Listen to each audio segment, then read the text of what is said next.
देश की राजधानी दिल्ली के सीएम अरविंद केजरीवाल ने भारतीय करेंसी पर लक्ष्मी गणेश की फोटो छापने की मांग करके सर्दी आने से पहले ही सियासत को गरमा दिया है। केंद्र सरकार से और माननीय प्रधानमंत्री जी से अपील करता हूं कि भारतीय करेंसी के ऊपर लक्ष्मी जी की और गणेश जी की तस्वीर लगाई जाए। बीजेपी का आरोप है कि अरविंद केजरीवाल आने वाले चुनाव में जीत पाने के लिए हिंदू कार्ड प्ले कर रहे हैं। उधर आप पार्टी बीजेपी पर भी पलटवार करने से पीछे नहीं है, लेकिन इस सब के बीच सवाल उठ रहा है कि क्या किसी देश में वहां के देवी देवताओं की फोटो छापी गई या नहीं। हम इस सवाल का जवाब लेकर आए हैं। क्या आपको पता है कि एक ऐसा मुस्लिम राष्ट्र भी है जहां भगवान गणेश को लेकर बहुत मान्यता है। मान्यता ऐसी कि यहाँ की करेंसी पर भी गणेश जी की फोटो छापी गई। हम इंडोनेशिया की बात कर रहे हैं, जहाँ करीब 87.50% मुस्लिमों का बसेरा है। ऐसे देश की करेंसी पर भगवान गणेश की तस्वीर छपी मिली है। मीडिया रिपोर्ट्स के मुताबिक सभी देशों के करेंसी नोट उनकी सांस्कृतिक विरासत और महत्वपूर्ण राष्ट्रीय आंकड़ों का प्रतिनिधित्व करते हैं। इंडोनेशिया के लिए हिंदू धर्म के साथ उसका जुड़ाव बहुत पुराना है, विशेषकर पहली शताब्दी तक से।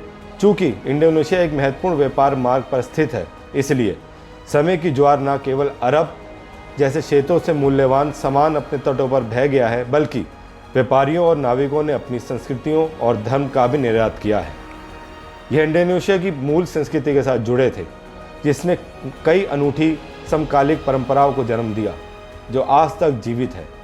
भारत के साथ इंडोनेशिया के प्राचीन संबंधों ने देश में हिंदू धर्म लाया। बौद्ध विचार भी बाद में आए। ये स्थानीय जापानी लोक धर्म के साथ मिश्रित है, जो हिंदू धर्म और बौद्ध धर्म के इंडोनेशिया संस्करण को भी जन्म देते हैं। इस क्षेत्र के अतीत में 16वीं शताब्दी तक हिंदू बौद्ध साम्राज्यों का वर्चस्व था। हिंदू धर्म और इस्लाम ज़ाहिरी तौर पर एक दूसरे के साथ धार्मिक बाधाओं पर इस विशाल द्वीप समूह पर वर्षों से सह अस्तित्व में है।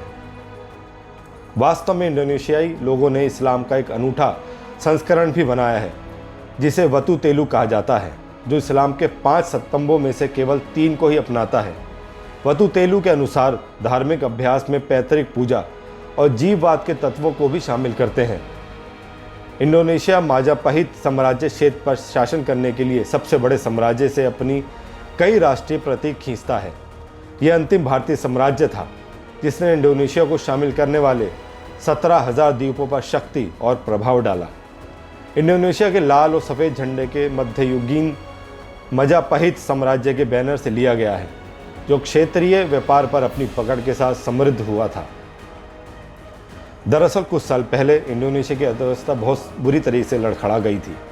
इसके बाद वहाँ के आर्थिक विशेषज्ञों के विचार विमर्श करने के बाद 20,000 का नया नोट जारी करने की सिफारिश कर दी थी। इसके बाद बिगड़ती अर्थव्यवस्था के मद्देनज़र सरकार की तरफ से 20,000 का नया नोट जारी किया गया, जिसके ऊपर भगवान गणेश की तस्वीर छापी गई। लोगों का मानना है कि नोटों पर गणेश जी की फ़ोटो छपने के बाद ही वहाँ की अर्थव्यवस्था मजबूत हुई है। इंडोनेशिया की सरकार ने इस नोट को साल 1998 में जारी किया था। इसके बाद गणेश जी की फ़ोटो वाला 20,000 का इंडोनेशिया का नोट करीब 10 साल तक प्रचलन में रहा। इसके बाद इस नोट को 2008 के अंत तक बंद कर दिया गया था।